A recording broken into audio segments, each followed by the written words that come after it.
मैं आपका दोस्त और साथी आपके अपने YouTube चैनल में एक बार फिर से आपका स्वागत करता हूं। आज हम धान की खेती की एक ऐसी सबसे बड़ी समस्या के बारे में बात करने वाले हैं जिससे लगभग मेरा हर किसान भाई परेशान है। आप महंगी से महंगी खाद डालते हैं, दिन रात एक करके पानी लगाते हैं, जी जान से मेहनत करते हैं, लेकिन जब फसल कटने का समय आता है तो क्या मिलता है? छोटी छोटी बालियां, उन बालियों में भी आधे दाने खाली, और जो दाने भरते भी हैं उनमें कोई वजन ही नहीं होता। नतीजा, पैदावार उम्मीद से आधी भी नहीं निकलती और सारी मेहनत पर पानी फिर जाता है। लेकिन आज मैं आपकी इसी समस्या का एक पूरी तरह से वैज्ञानिक और खास समाधान लेकर आया हूं।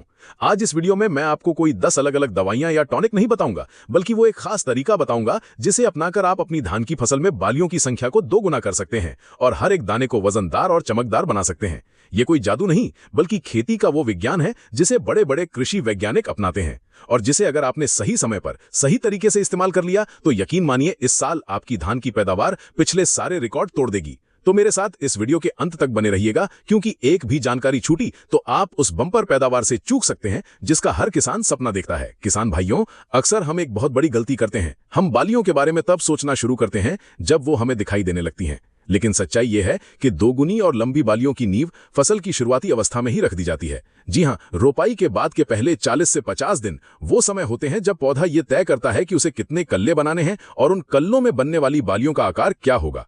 इस अवस्था को हम वानस्पतिक वृद्धि की अवस्था कहते हैं। इस दौरान हमारा पूरा ध्यान पौधे में ज्यादा से ज्यादा स्वस्थ कल्ले बनाने पर होना चाहिए, क्योंकि जितने ज्यादा कल्ले होंगे उतनी ही ज्यादा बालियां बनेंगी। इसके लिए आपको शुरुआत से ही पोषक तत्वों का एक संतुलित प्रबंधन करना होगा। रोपाई के समय या उसके कुछ दिनों बाद नाइट्रोजन, फास्फोरस और पोटाश की सही मात्रा देना बहुत जरूरी है।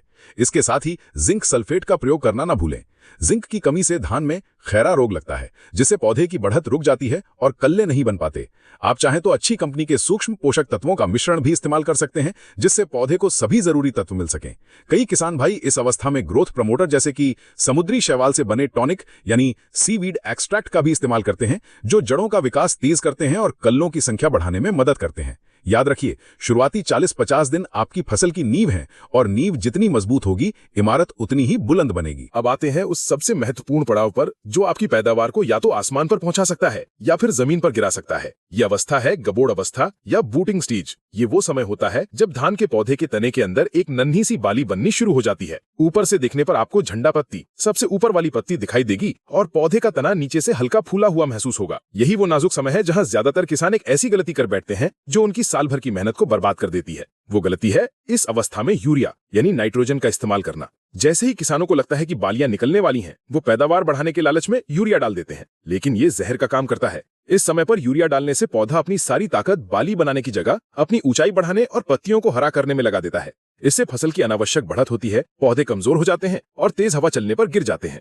साथ ही पत्तियों में जरूरत से ज्यादा हरापन आने से कीट और बीमारियों का हमला भी बढ़ जाता है, जैसे कि तना छेदक और गर्दन तोड़ रोग। नतीजा ये होता है कि बालियां तो ठीक से बनती नहीं और जो बनती हैं उनमें दाने भरने की प्रक्रिया भी बुरी तरह प्रभावित होती है। तो आज ही गांठ बांध लीजिए, गबोड़ अवस्था में यूरिया का एक दाना भी खेत में नहीं डालना है। तो सवाल ये उठता है कि अगर यूरिया नहीं डालना तो फिर क्या डालें? यहीं पर छुपा है वो खास तरीका, वो 3 शक्तिशाली पोषक तत्वों का मिश्रण जो आपकी बालियों को 2 गुना लंबा, मोटा और दानों से लदा हुआ बना देगा। मैं इन्हें चमत्कारी तिकड़ी कहता हूँ। इस तिकड़ी में सबसे पहला हीरो है फास्फोरस। फास्फोरस को आप बाली का इंजीनियर या आर्किटेक्ट समझ सकते हैं। यही वो तत्व है जो पौधे को बाली की संरचना बनाने के लिए ऊर्जा प्रदान करता है। जितनी अच्छी फास्फोरस की पूर्ति, बाली की लंबाई उतनी ही ज्यादा होगी, उसमें दानों की संख्या उतनी ही ज्यादा होगी और बाली उतनी ही घनी बनेगी। इस अवस्था में फास्फोरस देने के लिए सबसे बेहतरीन खाद है NPK 05234। इसमें 52% फास्फोरस होता है जो सीधा बाली के विकास पर काम करता है। हमारी चमत्कारी तिकड़ी का दूसरा महानायक है पोटाश।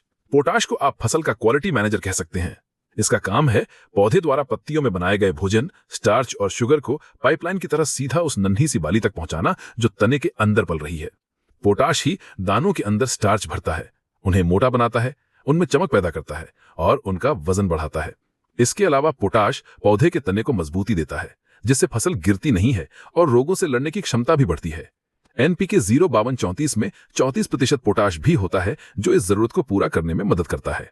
और अब आता है हमारी तिकड़ी का तीसरा और सबसे गुप्त हीरो, जिसके महत्व को ज्यादातर किसान नहीं जानते, और वो है बोरॉन। बोरॉन एक सूक्ष्म पोषक तत्व है, लेकिन इसका काम बहुत बड़ा है। बोरॉन को आप परागण विशेषज्ञ यानी पॉलिनेशन एक्सपर्ट कह सकते हैं। जब बाली के अंदर फूल खिलते हैं तो नर और मादा फूलों के मिलने की प्रक्रिया को परागण कहते हैं। इसी प्रक्रिया से दाना बनता है। बोरॉन पराग कणों को जीवित और स्वस्थ रखने का काम करता है, जिससे परागण की क्रिया पूरी तरह से सफल होती है।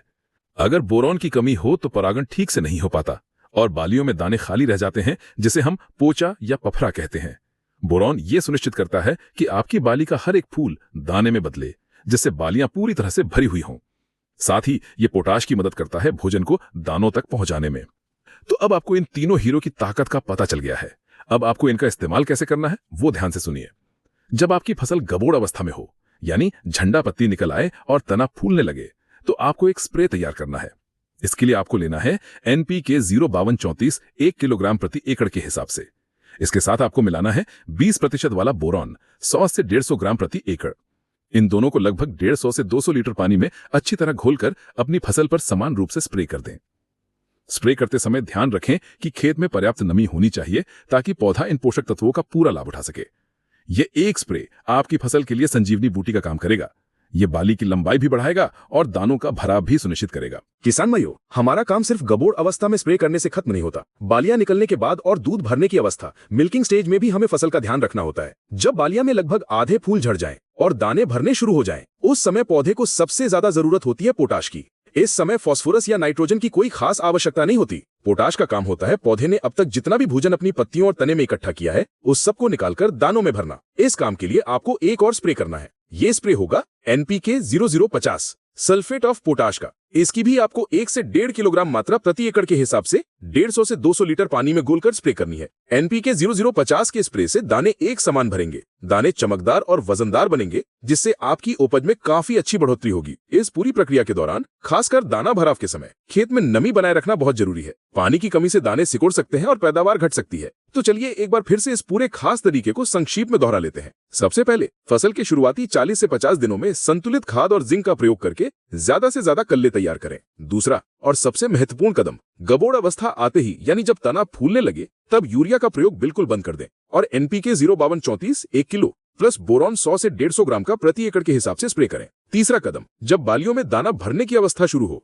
तब NPK 0050 का प्रति एकड़ के हिसाब से स्प्रे करें। अगर आपने इन 3 कदमों को सही समय पर सही मात्रा में अपना लिया, तो मैं आपको विश्वास दिलाता हूं कि इस साल आपके खेत में धान की ऐसी बालियां लहराएंगी जैसी आपने पहले कभी नहीं देखी होंगी। आपकी बालियां न सिर्फ संख्या में दोगुनी होंगी, बल्कि वो इतनी लंबी, मोटी और वजनदार दानों से लदी होंगी कि आपकी पैदावार देखकर पड़ोसी किसान भी आपसे इसका राज पूछने आएंगे। किसान भाइयों, खेती केवल मेहनत का नहीं बल्कि सही समय पर सही तकनीक का भी नाम है। मुझे उम्मीद है कि आज की ये जानकारी आपके बहुत काम आएगी। अगर आपको मेरी ये मेहनत और ये जानकारी अच्छी लगी हो तो अपना प्यार दिखाने के लिए इस वीडियो को एक लाइक जरूर करें और इस वीडियो को अपने सभी किसान दोस्तों के साथ व्हाट्सएप और फेसबुक पर ज्यादा से ज्यादा शेयर करें, ताकि वो भी इस वैज्ञानिक तरीके का लाभ उठाकर अपनी आमदनी बढ़ा सकें। अगर आप खेतीबाड़ी से जुड़ी ऐसी ही सच्ची और असरदार जानकारी लगातार पाना चाहते हैं तो हमारे चैनल को अभी सब्सक्राइब करें और पास वाली घंटी का बटन भी दबा दें, ताकि हमारी कोई भी वीडियो आपसे छूटे नहीं। आपके सवाल और सुझाव हमारे लिए बहुत कीमती हैं। कृपया नीचे कमेंट बॉक्स में हमें जरूर बताएं। अगले वीडियो में फिर मिलेंगे एक नई जानकारी के साथ। तब तक के लिए धन्यवाद। जय हिंद, जय किसान।